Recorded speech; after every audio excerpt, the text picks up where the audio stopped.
to those. Now it's my pleasure. I'd just like to kick us off. My name is Christine Hess. I'm the Executive Director for the Nevada Housing Coalition, but it's my pleasure to introduce, let me just get to my next slide here. To introduce Ray Lathrop. Ray is one of my board members and really just one of my favorite people that I've met here in Nevada for the last year. And she's just super engaged. She cares about housing deeply and has really been a fantastic source. For those of you who are members of the coalition, I think you'll take great heart knowing that Ray asks a lot of great questions. And that's one of my favorite things I love about Ray. So Ray, with that, I'll let you get started. Awesome. Thank you. Welcome, and thank you everyone for joining us this morning. As you can see from the poll that we posted earlier, we're expecting a very diverse group of advocates here. We have representation from some community leaders, public servants, organizers, housers, and community leaders, of course. I just want to take a moment and appreciate all of the hardworking leaders that have made Nevada my home and yours. From the original indigenous tribes, hardworking construction workers, community leaders, citizen legislatures, and the men and women pioneers that have made lasting imprints of our state's history. All of them have instilled in us a pride in our land and our home and our future. My name is Ray Lathrop, and I'm proud to serve on the board of directors for the Nevada Housing Coalition. In the late summer of 2018, I joined a group of about 20 concerned individuals to discuss challenges and opportunities within the housing sector, mainly to think of all the possibilities of what could be if we had worked together. By the end of that meeting, it was very clear to us all that we were up to the task of creating a single statewide organization to move housing solutions forward and work together to ensure quality housing and opportunity for all Nevadans. Over the past 2 years, we've built the infrastructure to stand up a real organization with an energetic and optimistic executive director to help us navigate the daily grind of these big ideas. Big shout out to Christine Hess for all of her hard work. The founding board of directors is vital to our success, and we appreciate their service and expertise. The full board is truly statewide, having members from Southern, Northern, and rural Nevada. We have private sector professionals and career public servants to guide our work, and we are so grateful for their time. We celebrate the 80 members that have committed to joining us on this new venture, and we thank our sponsors, especially our founding sponsors, Wells Fargo and Charles Schwab Bank. Our mission is to create sustainable solutions through community awareness, capacity building, and advocacy to ensure housing options for all Nevadans. During the 2019 legislative session, the Housing Coalition supported the passage of the State Affordable Housing Tax Credit, a huge win for new production and increasing the toolbox for our developer partners. Throughout the 2019 session, we formed partnerships with other groups that have helped us grow, and much of the work in that session has laid the foundation for what you'll hear today.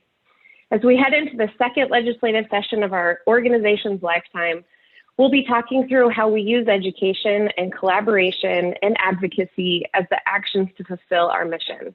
We are excited to share the policies that will bring us closer to an equitable and accessible housing future. Today's program will feature speakers that will share why housing is at the crux of our economic recovery, what to expect in the legislative session regarding housing policy, the Housing Coalition's agenda, and the partnerships that make us broader and more inclusive than we could ever be on our own.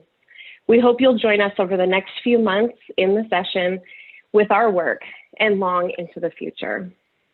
And I'll turn it back over to Christine for today's program. Awesome. Thank you so much, Ray. I appreciate that. And thanks for the generous words. Well, good morning, everybody. And I'm really excited to be here. I just want to thank you again that you tuned in so that the Nevada Housing Coalition can share its legislative agenda with you and really how it impacts all of us in our future prosperity.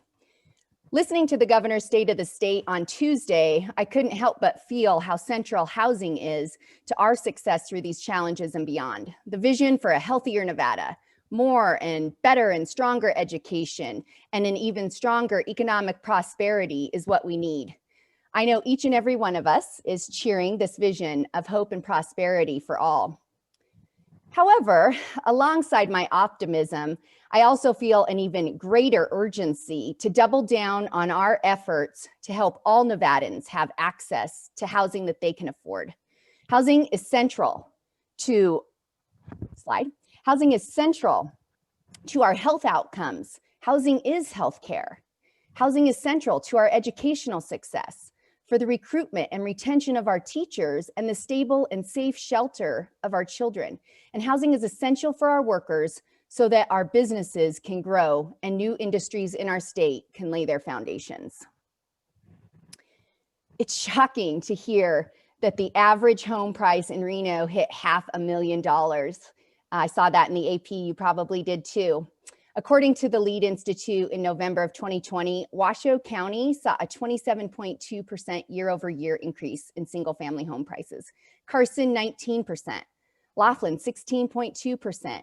Las Vegas Metro, 10.8%. Mesquite, 3.7%. And yes, that's a smaller increase, but we all know how stagnant wages have been in Nevada and around the country. So too many hardworking Nevadans are priced out of the American dream. I'm just going to go real quickly through a few slides, and all these slides will be made available to you. But I just want to show that affordable rent in Nevada is also out of reach. And this has presented itself front and center as the pandemic has disproportionately impacted our renters, which is significant in Nevada. 44% of Nevada's households, that's 474,410 households in our state are renter households. That number is actually 47% in Clark County. And like single family home prices, Nevada's market rents are far outpacing renters' wages. I'm not going to go over the slides, but again, these are available and will be sent out with the recording. I just also want to talk about a little bit and show you here housing insecurity and what it means, because this is really the crux of affordable housing. Housing is affordable when a household is not paying more than 30% of their income on housing expenses. When they're paying more than 30% of their income, they're considered cost burden. And you can see on this chart how much cost burden our Nevadans are bearing. And these are our working Nevadans. This next chart from the center on budget and policy priorities shows that from 2001 to 2018, median rents in Nevada increased by 4%, while median renter wages actually declined. So what does this mean? We know that our most vulnerable need and deserve extra care on their fixed incomes, like our seniors, those on disability, our veterans. But this is also about our teachers, our police officers, the local barista, our gaming and hospitality workers, the very core of our communities, those that will be central to our vision for economic recovery and prosperity. Now, I'd love to think that the market will self-correct, but we know from history, and we can all look around us, just at the numbers that I showed today, that that's not the case. If we don't address our affordable housing challenges now, our communities will be hollow of the very people who keep us going, make us vibrant, keep us safe, and give all Nevadans the quality of life and the reasons why we choose this amazing place to live. So as Ray mentioned, our work started at the 2019 session for policy, and we look forward to sharing our 2021 agenda. In order to do that, however, I also asked the Gwynn Center if they could add some context, because we all know that we are facing some budget challenges as we go into the 2021 session. So as we consider housing policies, we need to also understand what that looks like and the session that we're walking into. So with that, I'd like to introduce Meredith Levine with the Gwynn Center. She is their Director of Economic Policy. Good morning, Christine. Good morning, Ray. And thank you to the Nevada Housing Coalition. I just put in the chat, great turnout. And the reason I wanted to say that is thank you all so much for being here today and for your commitment to these issues and your interest in them. I think it's certainly a challenging time for our state, but also a really interesting time as we see the budget emerge. And that is why I wanted to talk about that today. So what I am going to do is, of course, you all know that the budget was released just earlier this week. So we haven't yet had an opportunity to really get into that and look at really the spending priorities within the budget. That is something that the Gwynn Center is going to do. So for the moment, we'll touch on that at the end. But for now, I wanted to do sort of a high-level preview with an emphasis on revenue. And then we will, again, touch on expenditures very briefly toward the close of the presentation. So next slide, please. All right, so here what we're looking at is the composition of revenue sources in the governor's recommended budget. And I think it's worth taking a moment to note all of the funding sources that comprise the budget. These are the 6 funds that make up the budget in its totality, although you may sometimes hear people refer to the general fund as the state's budget. So we will talk about the general fund, but the main reason for that is because the general fund is the state's major operating fund, and there's more flexibility in how its deposits are appropriated, with the remaining funds having more restricted purposes. So as we think about this overall budget, again, the governor's recommended budget for the upcoming biennium, in total, it's about $31.4 billion. That actually represents a 6.8% increase over the current biennium, and it's primarily attributable to an increase in federal funding. And as you can see, the federal fund makes up the highest share at around $10.8 billion or 34.3%. And that's followed by the general fund at approximately $8.7 billion or 27.7%. And then far smaller, the other fund at roughly $4.9 billion or 15.7%. The remaining 3 funds make up comparatively smaller shares. Collectively, the federal fund and the general fund account for approximately 62% even of Nevada's budget as recommended. Next slide, please. So here is where we're going to drill down a bit into the state general fund. And again, as I mentioned, it's the state's major operating fund, and it's where the major revenue sources collected by the state are deposited. What is shown in this figure is the approved forecast from the December 2020 meeting of the Economic Forum. That is the numbers, or those are the numbers that the governor had to use in pulling together his recommended budget, but the comparison is the legislatively approved budget that was done in May at the Economic Forum, and that bound on that budget. What we can see just from the distribution in this figure is that for most revenue sources, there have been a decrease. What took the biggest hits were sales and gaming respectively, 183.6 million less and 188 million less. I don't think that this is much of a surprise to the group, as the industries upon which the levy is received have been the hardest hit during the pandemic. So of course that's retail, accommodations, tourism, and so forth. Again, most revenue sources are projected to be lower than in the current biennium, although there are exceptions, and there are 3. So the first is insurance taxes. That is forecasted to increase on the idea that people still need insurance of various forms, irrespective of economic conditions. Mining is expected to increase, but mining is what we call counter-cyclical, which means that it is strong in an economic downturn. And then the governmental services tax, which is the tax on car registrations or other vehicle registrations, is also expected to increase. The car industry has remained strong, and there's also a lag in registrations at the DMV that are expected to carry over. Projections for the next 2 fiscal years are either flat across those 2 years, or there is an increase in the second fiscal year, which is fiscal 2023 over fiscal 2022. There's certainly a lot of uncertainty. We'll see projections again in May, but after tax credits, the general fund is forecasted to be about $534.8 million less than in the current biennium, for a 5.9% increase. I want to note something important here, which is that if you've been following the governor's budget in the press, you may have heard that the reduction to the general fund is actually $187.3 million less, or 2.1% lower than the current biennium.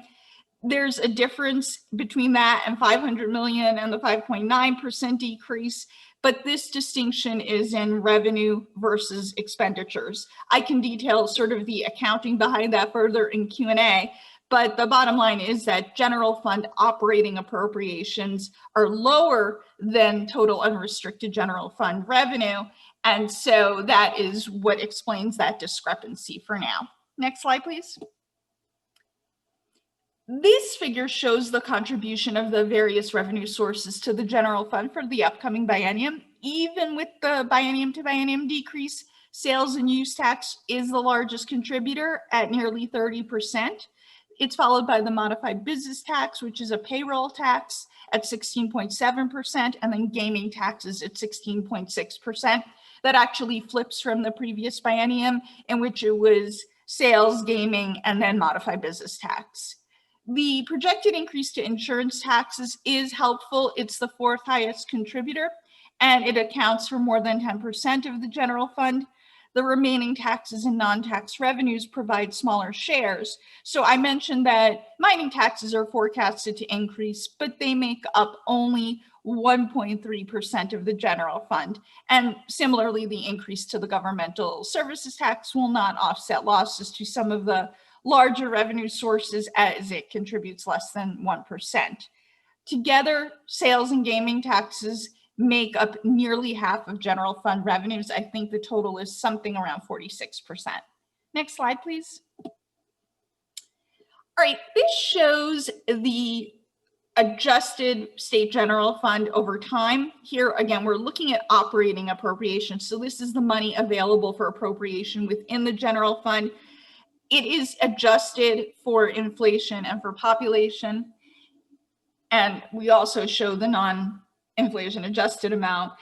But the question is not only one of whether we're too dependent on particular revenue sources, but whether Nevada has the funding capacity to meet the needs of what is now the third fastest growing state in the nation.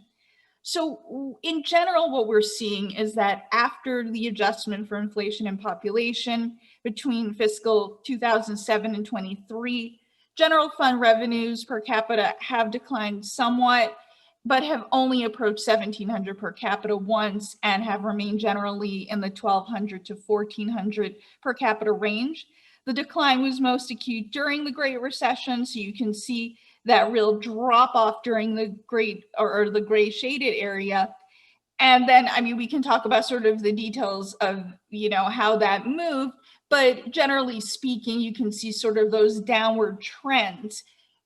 The reason that fiscal 20 isn't actually showing the same sort of pattern is because part of fiscal 20 was in fiscal 19 when the economy was still quite robust. And so fiscal 20 is not going to show that particular information as well. And also there were adjustments made. So it really isn't showing it. That also holds true for fiscal 2021. And then you see those drop-offs for the governor's recommended budget for fiscal 22 and 23. Those are, of course, not adjusted for inflation because we don't know inflation yet.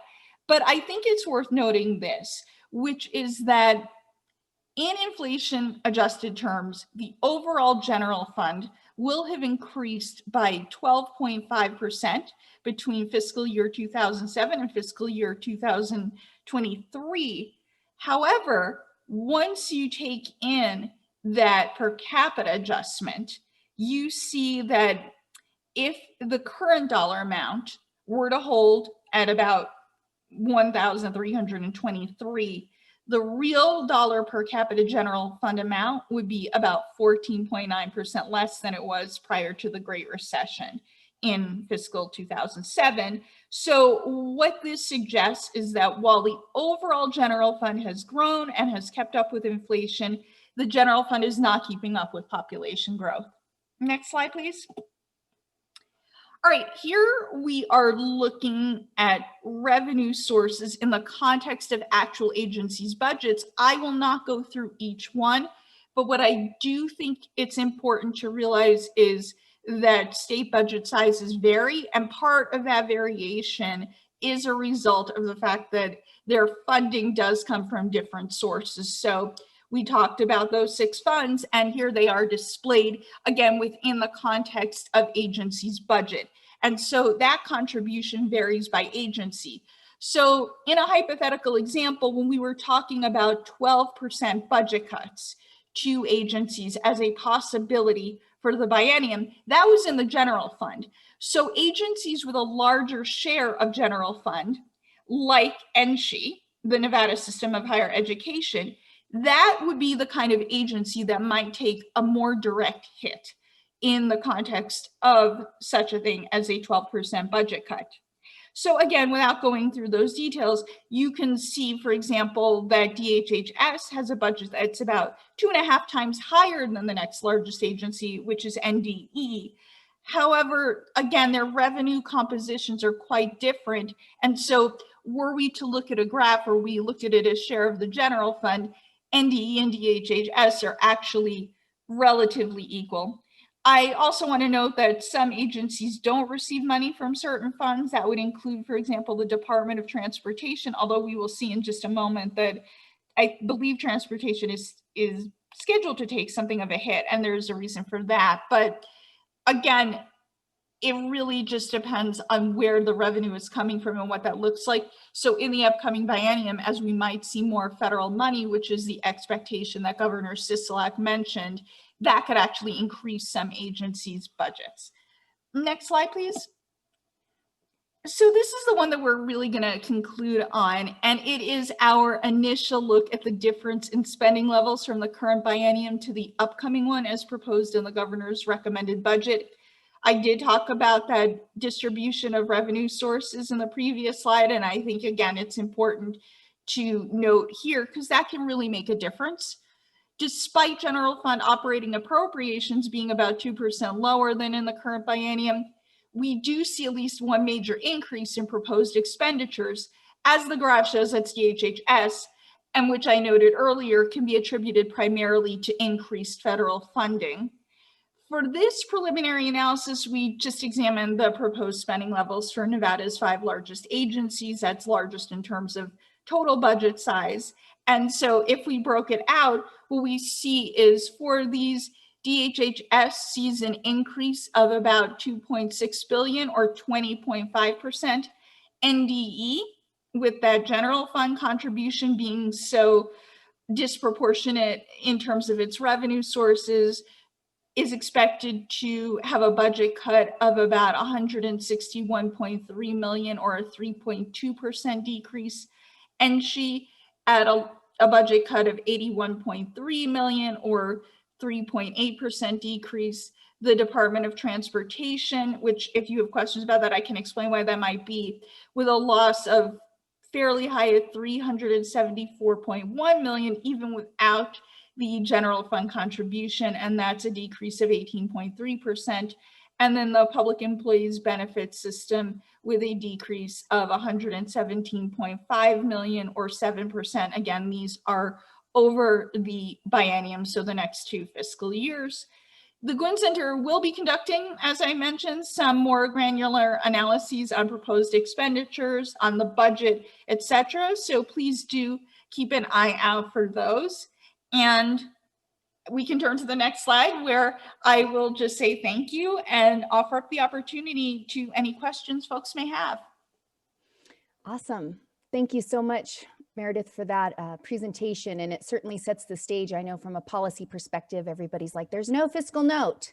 So we are all acutely aware of the budget challenges, but this is very helpful. Meredith, there is a question. We have time for one here. It's in the question and answer. What fund site does marijuana taxes listed? Is the question. So what funding source does that come from? So I believe where do they go? I guess where are they listed? Right. So my understanding, and I'm actually, if we have 1 second, let me just double check. I want to be accurate here. Just give me 1 second. I do know the answer. So marijuana, it really depends on how the money is distributed more than anything else, and it goes to different sources. My understanding is that it's deposited in the other fund. So I know that it is not part of the general fund. And so there's no discretion in particular over the way marijuana is distributed. But I believe that the technical deposit is in the other fund. And unfortunately, like I said, I did want to verify that for you, but the other fund has a long list of sources in there. But the last time I checked, it was, or at least in the previous biennium, it was deposited in the other fund. Awesome. Thank you so much, Meredith. I appreciate it. And if anybody has any questions, Meredith, if you're able to stay on, just go ahead and post them in the chat. And if not, I'll pass them along to Meredith later. So thank you so much. Thank you. Awesome. So our next guests are Sarah Adler, and Sarah is the Nevada Housing Coalition lobbyist and policy support and with Silver State Government Relations. And this conversation is particularly important to all of us here in terms of what the 2021 legislative session is going to look like, especially in this pandemic. And we're especially pleased to welcome Jennifer Rudy, Principal Analyst with the Research Division of the Legislative Council Bureau. So thank you so much, Jen. I know how busy you are, and we really appreciate that you're sharing our time.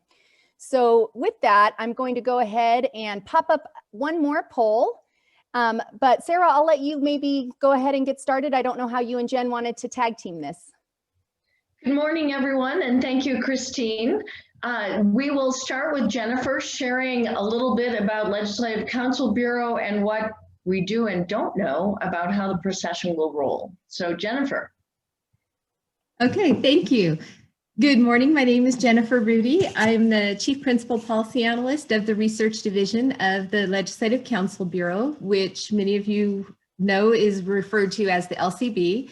I've worked with the Research Division since 2001. It is a pleasure for me to share some of my experience with you ahead of the 2021 legislative session, which begins on Monday, February 1st. Only about 11 days from now. So I will try to keep it short as I see we're running a little bit behind. I also see a former and new legislator in attendance. So welcome to Assemblywoman Considine and Amber Joyner. First, I'd like to provide some context for the legislature. The U.S. Constitution divides the powers of government among 3 separate branches. Every state in the United States is structured along the same general lines. In each state, there are 3 branches of government. They are, of course, the executive branch, headed by a governor, the judicial branch, headed by a state Supreme Court, and the legislative branch, which in Nevada is called the legislature.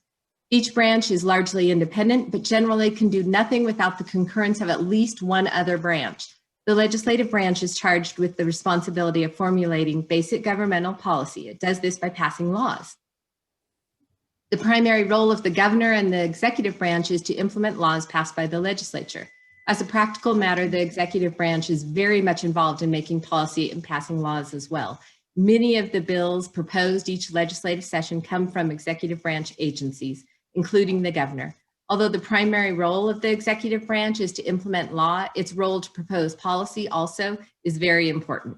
The judicial branch is primarily responsible for the administration of justice. It applies and interprets the laws passed by the legislative branch. The legislature makes laws and determines how public money may be raised and spent. Of these 2 powers, the control of the public purse is probably the most important. Only the legislative branch can appropriate money. The Nevada Constitution states, no money shall be drawn from the Treasury, but in consequence of appropriations made by law. The legislature provides oversight of the executive and judicial branches of government through the budget and audit processes and reviews the regulations developed by state agencies. The majority of the legislature's work, however, consists of generating, revising, and occasionally repealing the laws of the state. I'm not sure if everybody realizes, but each legislative session, more than 1,000 bills and resolutions are considered. That's a lot. One unique feature of the Nevada legislature is our biennial session of 120 days. Only 3 other states still have biennial sessions instead of annual. Those are Montana, North Dakota, and Texas. Now, some background for the LCB. The 5 divisions that comprise the LCB are the administrative, audit, fiscal analysis, legal, and research. We are those 5 divisions. We are the nonpartisan professional staff who work year-round, even when the legislature is not in session. There are 10 committees in each house of the legislature, and 2 of those are staffed primarily by the Fiscal Analysis Division. Those are Revenue and what we commonly refer to as the Money Committees, or Finance and Senate and Ways and Means in the Assembly. The other 8 committees in each house are staffed by the Research Division. So we staff a combined 16 of the 20 committees during each legislative session. Additionally, the Legal Division provides counsel to every committee. In a normal session, the research and fiscal staff, depending on the committee, are seated right next to the chair in the committee room. I'm sure you've all figured out, though, that the 2021 session will be anything but normal. While no final decisions have been made about the exact format for committee meetings, and the floor meetings are those that take place with the entire body on the in the Senate or Assembly chamber, there will always, rest assured, there will always be the opportunity for public participation. It is likely that the legislature will begin using at least some virtual participation for legislators, legislative staff, and others, but I would guess that will change as vaccine for COVID-19 becomes more widely available and infection rates decrease. And I want you to know, if you were involved at all in the special sessions, our IT department has been working on several improvements since the 2 special sessions held this summer. And one is an electronic sign-in. Instead of the paper sheets we used to have at the door of a committee room where you signed in, you wished to speak, you did not wish to speak, you were here on this bill, that's going to be electronic. But we haven't actually seen exactly what that's going to look like. So please expect some bumps at the first few committee meetings and be patient with us as we have yet to test drive these changes. With that, Sarah Adler is an experienced lobbyist who will speak more in depth on some of what I touched on, but I want to leave you with a few quick tips. Use the legislative website to stay informed, track bills on the personalized legislation tracking, or the PLT, share your opinion on legislation with legislators. Contact sponsors of bills before testifying in opposition. Give them an opportunity to address your concerns about their legislation before you're in the committee room. Always submit your amendments in writing with your name and contact information. This is going to be particularly important during a virtual session. Make sure your name and ideally an email address are right on any amendment you submit, and leave it to the lawyers in the legal division to figure out the exact language. Focus on what the intent of your amendment is, and read your agendas for committee meetings to ensure you are submitting handouts on time and to the proper email address, because this may change, as I said, through the 120 days of session. So I know we've got a lot of information from a lot of people, so I'll turn it over to Sarah Adler. Thank you so much, Jennifer. That was terrific. And for all of you, this will be a work in progress. For those of you who are members of the Nevada Housing Coalition, we, Silver State Government Relations, our team, will be providing updated information about access to the legislature and to legislators.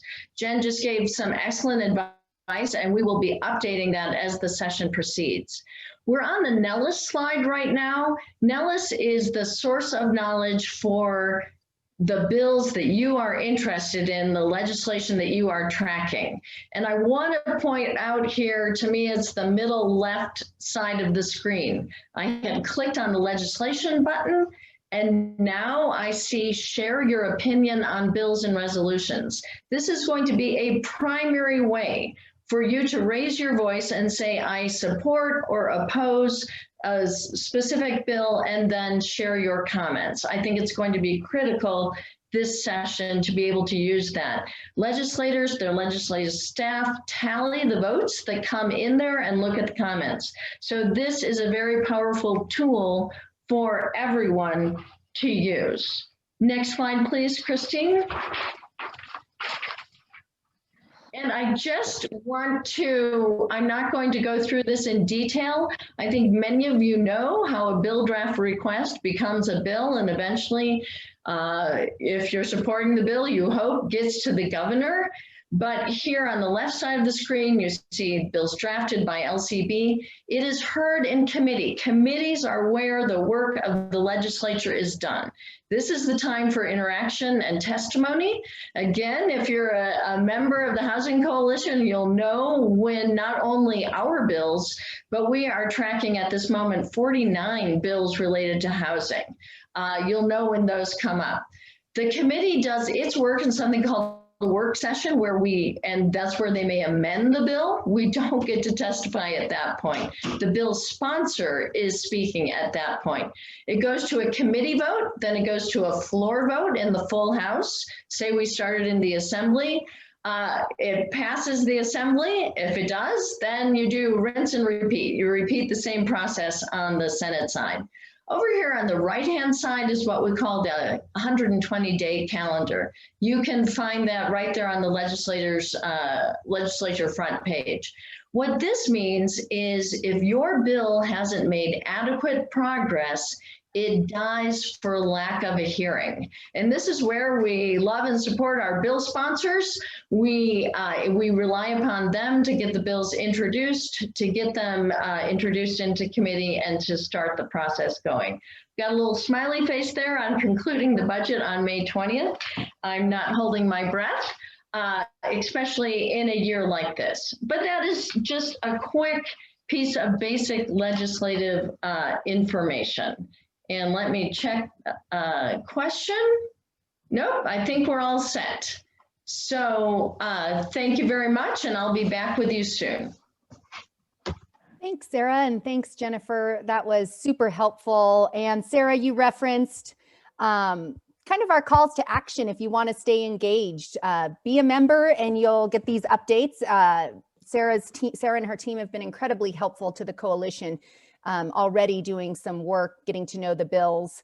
And additionally, you can also join our policy committee, which leads me to my next introduction. I'd like to welcome Eric Novak. He is a Nevada Housing Coalition member and on our board of directors, founding member, and additionally policy chair. So Eric, I'll let you kick off our legislative agenda. Thank you so much, Christine. Wow, how far we've come in 2 years. This is really exciting. We, going into the last legislative session, we did not, I think our membership was about a third of what it is right now. We did not have a staff person. We did not have a lobbyist we were working with. And so we have much more capacity going into this legislative session. And so it's just been exciting to watch. The policy committee meets right now bi-weekly, Thursdays at 8 a.m. It's open to any members. So please become a member if you're not, if you want to take part in the policy discussions. We have 5 bill draft requests that are being sponsored by Nevada Housing Coalition going into this session. And so it's, which I think is an ambitious schedule. The bills fall into 2 categories. If you can go to the next slide.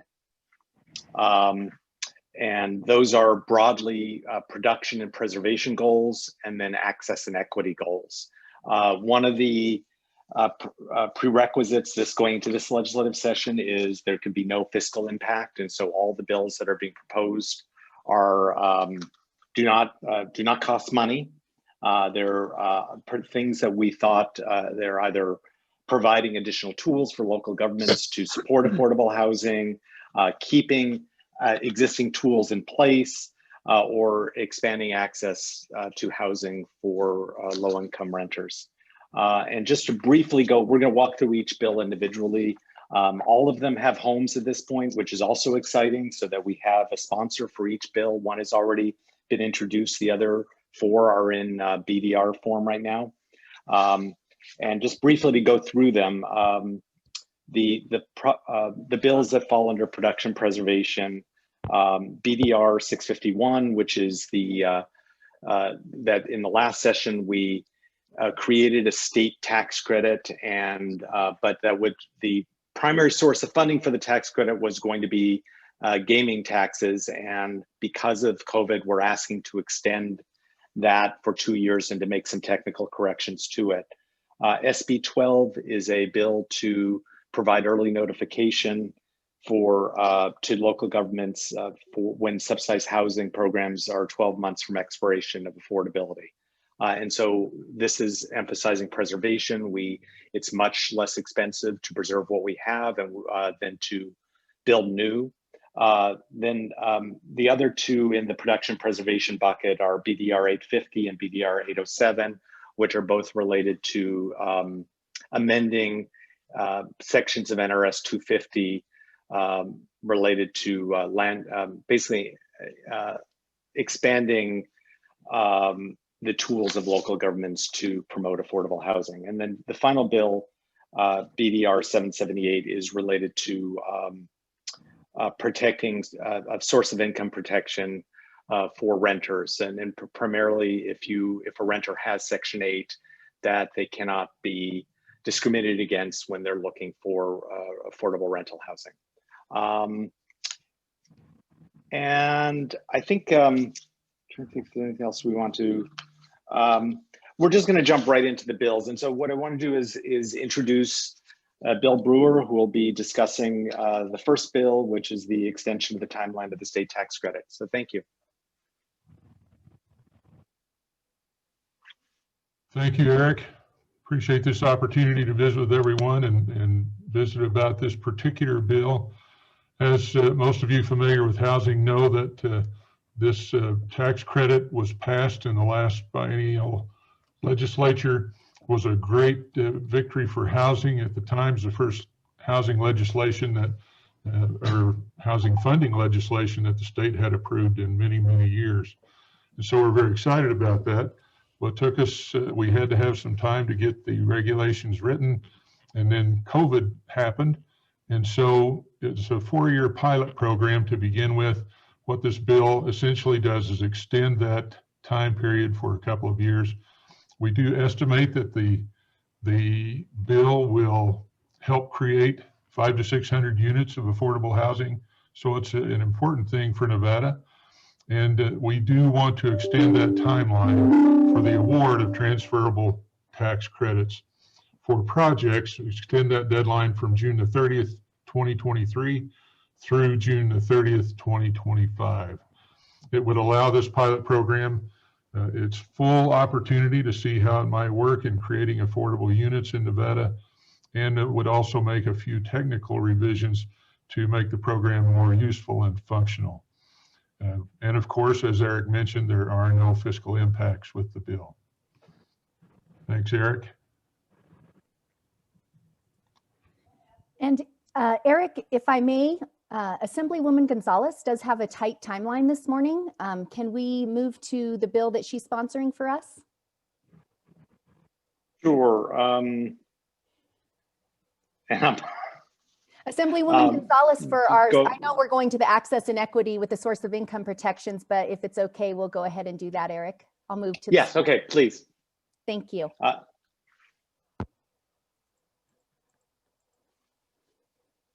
Thank you and welcome, Assemblywoman Gonzalez. Hello, thank you so much. I appreciate you all making time for me to talk about my BDR today. So BDR 778 is going to be a statewide policy to protect the source of income to mitigate the barriers of affordable housing and promote housing equity. Currently in Nevada, landlords can refuse tenancy to housing applicants simply based upon the applicant's source of income. Federal rental assistance helps struggling seniors, people with disabilities, veterans, and working class families keep a roof over their heads upon helping them find affordable rental units. Currently, renters are denied the opportunity to rent near places of work, near public transportation, or in school zones where I apologize, the screen, where their children can thrive. They're denied the opportunity to get ahead to the point where they no longer need housing assistance. So essentially what this bill will do is prevent discrimination based on a prospective tenant source of income. It will improve the utilization of housing choice and other federal housing vouchers allocated to Nevada, which increases the potential for more vouchers to be issued to deserving Nevadans. It gives Nevadans whose jobs were disrupted by the pandemic the opportunity to use unemployment assistance and stimulus income as a legitimate source of income for rent. As you all know, we have one of the highest unemployment rates in the country due to the pandemic. It also removes a barrier of homelessness and instability housing for people frequently experienced in gaining safe and affordable housing. What this bill will not do is enact rent control, prevent landlords from using suitable tenancy screening criteria, for example, adequate income, no smoking rules, things like that. It will not prevent landlords from enforcing tenancy rules, and it does not force managers of elderly or only special service housing to rent to individuals who hold a voucher but do not meet those housing criteria. And so this bill potentially has the ability to help folks gain access to housing without being discriminated based on what their source of income is. And I think that's all I have. Is that, am I good? That's perfect, Assemblywoman Gonzalez. And also, I just wanted to verify, but really this is kind of the next step from Clark County's emergency ordinance, in which they passed to protect sources of income, and kind of mirrors that language, if that's correct. Yes, yes, it is correct. Awesome. Thank you so much for being here. Thank you so much for having me. I appreciate you all, and I'll see you all soon. Absolutely. Thank you. And Eric, I'll turn it back to you. And I see a question here in the Q&A, and we'll work on getting those answered. Great. SB 12. So the Advisory Committee on Housing was another achievement of the last legislative session, that we have created a committee that reports to the Department of Business and Industry and focuses on housing issues. And they were also given one bill draft request as part of their enabling legislation in the last session. And they've decided to introduce this bill, SB 12, which is a bill to notify local governments and the housing division and others when properties, affordable housing properties expire. Most affordable housing has an expiration date. We lose thousands of units every year to projects that have they've come to the end of their affordability period, and they are opting not to continue as affordable.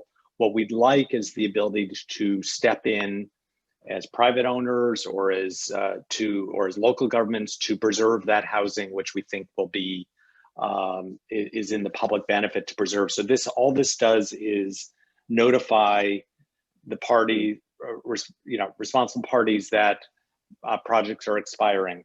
What the bill will do is enable local jurisdictions to state qualified housing developers to have adequate time to collaborate around retaining affordability, either through the existing owner or a new purchaser. It'll support Nevada's overall housing supply and availability. It'll help prevent displacement of low-income residents, and it'll provide timely tentative notification of expiring affordability. And specifically what the bill will not do is it doesn't provide any new funding for preservation. So that's another hill to climb. This doesn't give us any more money to preserve housing. It just makes it public that these properties are expiring. It has no fiscal impact. It doesn't affect affordable home ownership. It's just focused on rental housing. And it doesn't force an owner to sell a project with expiring affordability. It just makes it public that the affordability is expiring. It doesn't mandate the local governments do anything. And it doesn't force an owner to offer rent subsidies or to relocate tenants when affordability restrictions expire. And so it's really to keep these on the dashboard so that we can expand our supply of preserve and expand our supply of affordable housing. And moving back to, I think Sarah is next to cover the other affordable housing tools. Thank you, Eric and Christine. Glad to be back. So before I present the next two bills that we'll see slides on, I want to knit some things together for all of us. And thank you, Assemblywoman Gonzalez, for talking about the access and equity or fair housing mission and bill that the Housing Coalition is sponsoring. Over here on the production and preservation side that Eric was just speaking to, we began today noting the extreme gap in the number of affordable units available to low income and extremely low income Nevadans. Then we went to some good news. Last session, we got a state affordable housing tax credit. Now we are seeking to enact the notification bill, which will help identify units that we wish to preserve, supported units that we wish to preserve the affordability of that. How are we going to accomplish those things? We need some more revenue, specifically, ideally, we solved the problem with some additional revenue to support the either preservation, which has its cost, or production of new housing. So Christine, if you'd go to the slide, there we go. So we have two bills coming forward. This first one, both these bills will amend Chapter 278. So Chapter 278 is where planning and zoning lives in our Nevada statutes. And it is a place, planning and zoning, where local government has the authority, most of the authority and control. What has been raised to us, however, is that there are certain tools other states are using to help support affordable housing that are not specifically enabled in Nevada statute. So this first bill, Assemblywoman Chandra Summers Armstrong is carrying for us. What it will do is it will specifically enable in statute two general tools. One is, and you may have heard of inclusionary zoning. Inclusionary zoning is where we seek to create mixed income communities. When new areas are developed for residential housing, we'd like mixed income housing there.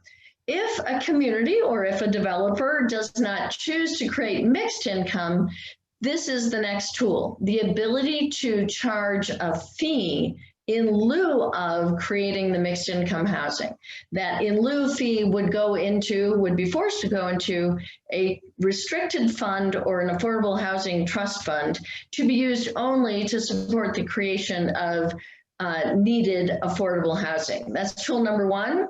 Second tool is actually a little toolkit. It's an idea being developed across the country called linkage fees. And that would be a fee on residential, it could be. And let me stop and say, none of these will be enacted unless a local government chooses to enact them within a comprehensive affordable housing policy, which we appreciate our local governments, especially our larger ones, doing. So back to the linkage fees. It will allow a local government to establish one or more fees on residential, commercial, or industrial development.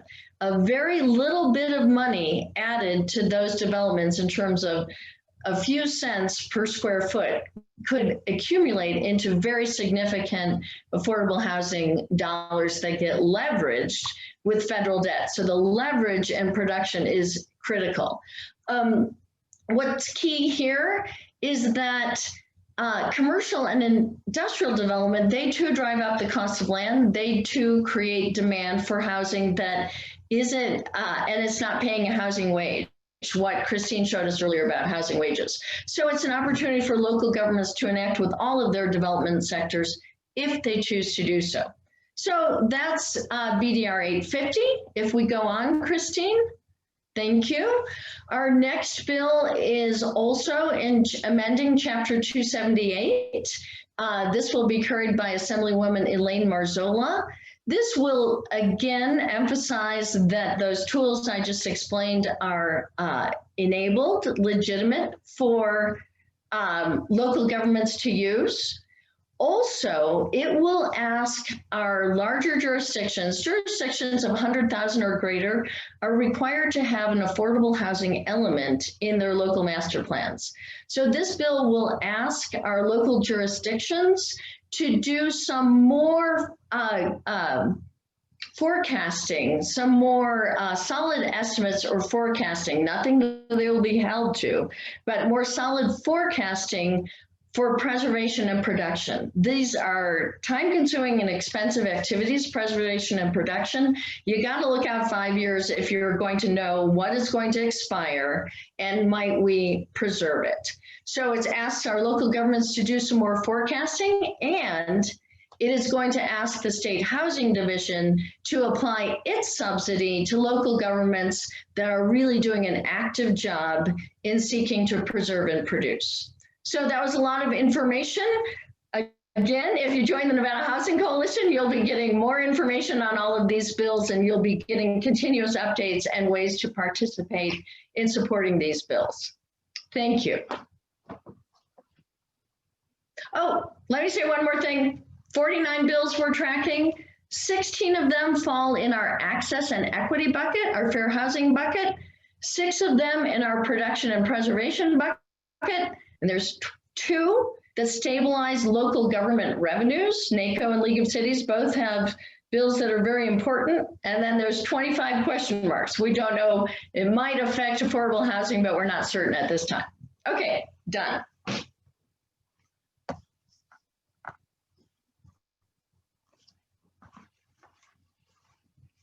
What happens next? Thanks, Sarah. I'm having mouse troubles. We can all relate. So I appreciate you touching on that. And it kind of leads into the next piece. And thank you, Eric. Thank you, Bill, Assemblywoman Gonzalez, and all of the team. But Sarah, if you don't mind popping back up on screen real quick. And I know we went through a lot of information on our legislative agenda. With the 48 bills that we're tracking, I also want to describe to the people, so we'll be getting a consistent update as Nevada Housing Coalition members, and that will either be weekly or bi-weekly. We're kind of going to determine what the need actually is and the pace that the legislature is working at. But the other component would be the process in which this goes. So if there's a housing bill out there that the Nevada Housing Coalition should consider supporting, it's going to come to the policy committee, and they can contact you, Sarah, or me, right? Yes. And the Nevada Housing Coalition Policy Committee will consider that bill, and then we'll decide whether or not we're going to continue monitoring it or support or oppose it. Absolutely. You know, looking at the construct, access and equity, production and preservation, I will be, as BDRs become bills and the language is actually accessible so we can see the details, I will be consistently scanning those, making an assessment of whether I feel there's an effect, positive or negative, on one of our buckets. That will come before the policy committee, and the policy committee will direct you and I, Christine, on whether the Nevada Housing Coalition is going to speak up on that, and at what level. Will we encourage our members to use share your opinion? Will we prepare testimony? Will we do individual legislator meetings? So there are different degrees of engagement, and that's what the policy committee will direct us to do. Awesome. Thank you so much. I appreciate that. And also, I just want to expand that second bucket of access and equity. It's fair housing conversations, but it's also things that we're keeping our eye out for are the wraparound services and supportive services that often are what make housing accessible as well to some of our most vulnerable Nevadans. So thank you so much. And we will, again, be circulating the slides for everybody. And if you have questions or feedback on our legislative agenda, please reach out. And additionally, if you're interested in joining our policy committee or the coalition to get those regular updates, some information is here on the slide. With that, as Ray Lathrop mentioned, my board member early on, as part of our work, we partner and we collaborate with other housing stakeholders in the state. And so we've asked a couple of our bigger partners, I guess you could say, or original partners as we went through the 2019 session to just give us a preview of some of their legislative priorities. The bills they discuss aren't priorities or bills that have come in front of the Nevada Housing Coalition Policy Committee yet. So we're also listening like you in terms of what those look like. And then when the time comes, we'll ask the Nevada Homeless Alliance or Faith in Action if they'd like the Nevada Housing Coalition support, if they could present the details of their bills to us. So with that, it is my absolute pleasure to introduce, I have so many favorite people in Nevada. One of my other favorite people in Nevada, I just really appreciate Emily's hard work and efforts for our homeless, but also for affordable housing. She's very engaged in our policy committee, and really she knows, you know, as well as we all know, and it's why we work so closely together, we need more affordable housing options, and we need to be able to access that in order to truly end our homeless. And there's a lot of other things that come along with that, but I'll let you go, Emily. So thank you for being here this morning. Thank you, Christine. Thank you for having me on and for your kind words.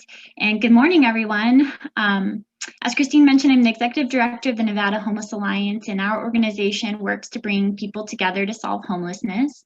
We do this through public awareness and education, training, community building, mobile outreach events known as Project Homeless Connect, and policy advocacy. Next slide, please, Christine. In 2018, ahead of the last legislative session, we launched the Policy Council on Homelessness, which brings advocacy, nonprofits, business, and academic sectors together to advance policy solutions to end homelessness. The activities of the Policy Council are centered around policy analysis and evaluation, public awareness and education, and policy advocacy. During the 2019 legislative session, we organized the first Homelessness and Housing Awareness Day to be held in over 10 years at the Nevada Legislature, along with Action, now known as Faith in Action. And we had several legislative successes and, of course, some challenges and some unfinished work. In preparation for the 2021 legislative session, we organized a series of policy roundtables on issue areas that intersect with homelessness, including workforce development, healthcare, criminal justice reform, education, and tenant protections. These roundtables included national and state advocates and policy experts, nonprofit service providers, elected officials, and most importantly, people who have been directly impacted by the issue of homelessness and housing instability. Next slide, Christine. From these roundtables, we identified our legislative priorities for this upcoming session, and similar to the Nevada Housing Coalition, the top emerging area that we identified for needed policy action centered around housing access and equitable housing policy.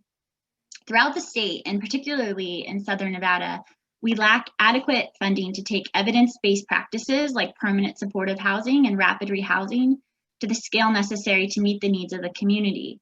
And as a result, we rank in the top 5 states in the nation year after year for the rate of people who are unsheltered. That is, people who are living in no place that humans should live, like on the streets and in our neighborhood parks. But even with the existing funding we have, our homeless service system struggles to rehouse people in large part due to the scarcity of affordable housing stock, as well as barriers to housing access, such as eviction history, criminal justice history, and source of income discrimination. Homeless service funding isn't the single golden key to getting people rehoused. Homeless service providers struggle to find housing placements for households impacted by these issues that I just mentioned, which clogs our system and our ability to rehouse our most vulnerable homeless community members first.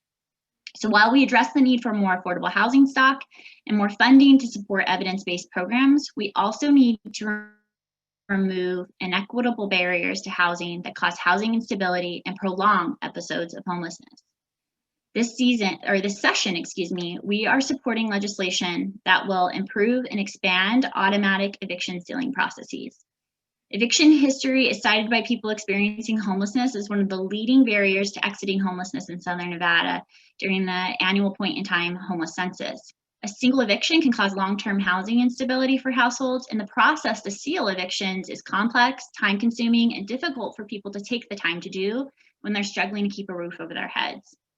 In light of the number of Nevadan households at risk of eviction due to the current economic crisis, our state cannot afford to have thousands of households locked out of the opportunity to lease because they faced a COVID-related eviction. We also want to protect renters for source of income discrimination, and has been an absolute privilege to be able to work so closely with Christine Hess and Sarah Adler and the Nevada Housing Coalition, along with Assemblywoman Gonzalez, on BDR 778, which you heard about just a moment ago. As mentioned earlier as well, this is important because currently renters who are reliant on sources of income such as unemployment benefits, disability benefits, housing choice vouchers, those legal sources of income can still lead them to be denied rental housing. Regulations to protect vulnerable populations from housing instability and homelessness, and to aid homeless households with their placement when they're in receipt of rental assistance in Section 8 or housing choice vouchers is critically important.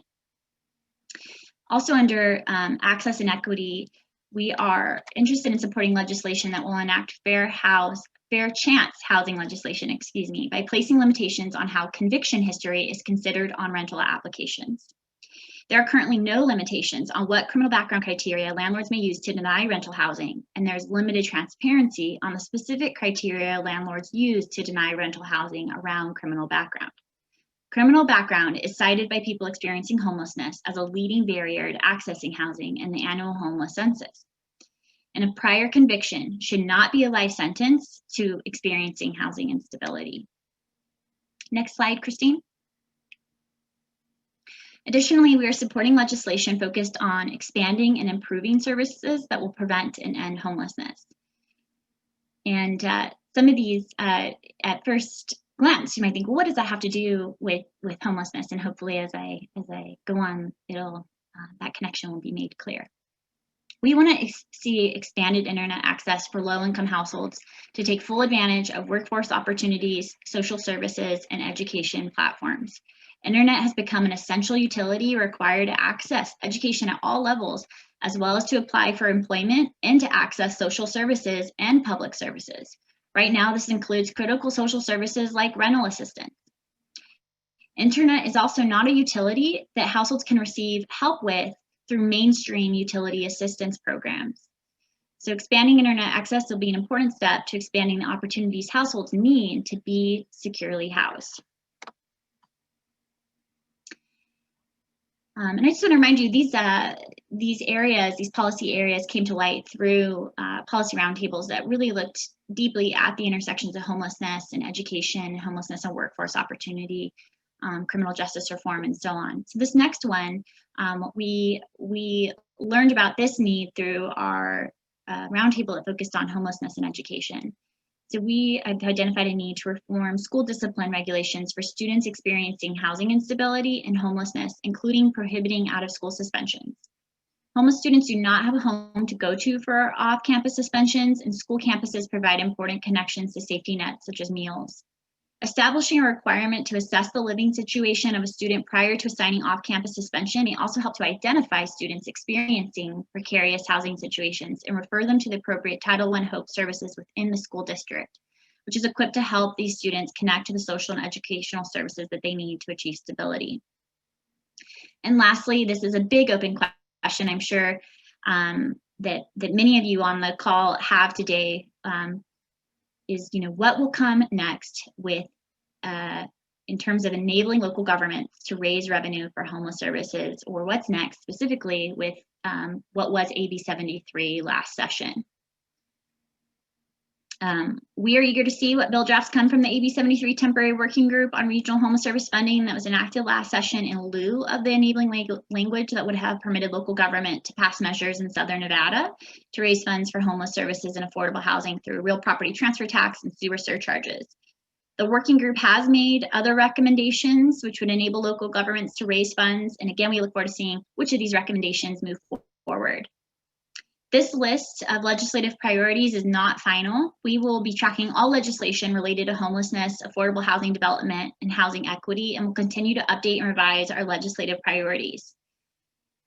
We will be sharing our tracking of legislation related to those areas through our newsletter, and we welcome you to become a member of the Nevada Homeless Alliance so you can receive those updates. Lastly, the Nevada Homeless Alliance is leading the organization of the Homelessness and Housing Awareness Day at the legislature on April 5th. And we invite you to stay tuned through our newsletter for additional information about how you can participate in this important day of action. And with that, I'll turn it back over to you, Christine. Thank you again for having me on. Yeah, thank you so much. And thanks for letting us partner with you on your day at the legislature, whatever at the legislature means, of course, come April 5th, but we're excited to be a part of that. And thank you for your presentation. There is a question in the Q&A, Emily, if you have bill sponsors for the bills that you referenced, if you can identify sponsors for the bills you referenced. Yes, we of course are working with Assemblywoman Gonzalez on the source of income discrimination bill. We're also working with Senator Mo Dennis on the education bill and the internet bill. And we look forward to working with Assemblyman Howard Watts around the eviction ceiling bill that he has put forward. Awesome, thank you. And also, you talked about staying engaged with the great work of the Homeless Alliance. Maybe you can put into the chat a link where people can sign up and get more information. Absolutely. Yes. Thank you. Thanks so much for sharing this morning, and thanks for your support. You've just been such an incredible member of our policy team. Thank you. All right, well, it is my pleasure to introduce next Ben Challenor. And Ben, please forgive me if I mispronounced your name. I should have confirmed in advance. Ben is new on our policy committee, but his organization is not new. So Ben is part of Faith in Action. And so I will turn it over to Ben and allow him to introduce himself. Thank you so much, Christine. And no, you pronounce it correctly. Some folks pronounce it Challenor. It's very different ways, but yeah, you pronounce it perfectly. Again, I'm Ben Challenor. I'm the policy director for Faith in Action Nevada. Specifically, Faith in Action Nevada is a multi-faith nonprofit that organizes our communities on various issues. When it comes to housing, we're advocating for economic justice. Previously, you may have known us by Action. The double N is not a typo. The double N stood for Northern Nevada. We decided, since we were expanding into more of a statewide organization, we decided to do a rebranding, Faith in Action Nevada, or Faith in Action for short, to reflect the work that we are doing across the state. In North Nevada, specifically Reno Sparks, in Southern Nevada, in the Las Vegas Valley, and as well as much as we could, as much as we can, I should say, in the rural areas, not forgetting our rural partners out there. During the legislative sessions, we work with congregations to create teams to advocate for our legislative priorities. Usually these teams are made up of congregates that are experiencing firsthand the various barriers to seeing justice. Specifically this session, we're looking at renters and tenants. In previous sessions, we were strong partners on the affordable housing tax credit and various other production bills and legislations that were passed. But over the past year, we've seen that COVID has exacerbated a lot of the inequities that our renters in our state are facing. So that's why this time around, we're focusing on better access and equity for Nevada tenants and easing those barriers that a lot of Nevadans may face. So some of those, a lot of those actually policies that we're looking at working towards this legislative session brought up by, and previously, the source of income discrimination. That's one bill that we're following closely with. The fair chance housing legislation. One of the other ones that we're looking at is strengthening tenants' rights. We did a good step towards that in the 2019 legislative session, and we're focusing on that for the 2021 session. And I know we've been through a lot of slides, a lot of presentations. So I just want to give a general overview of our housing priorities and who we are. And if you are within a congregation or even just a community member that wants to get involved, I'll drop in the link so you could get involved with us at Faith in Action.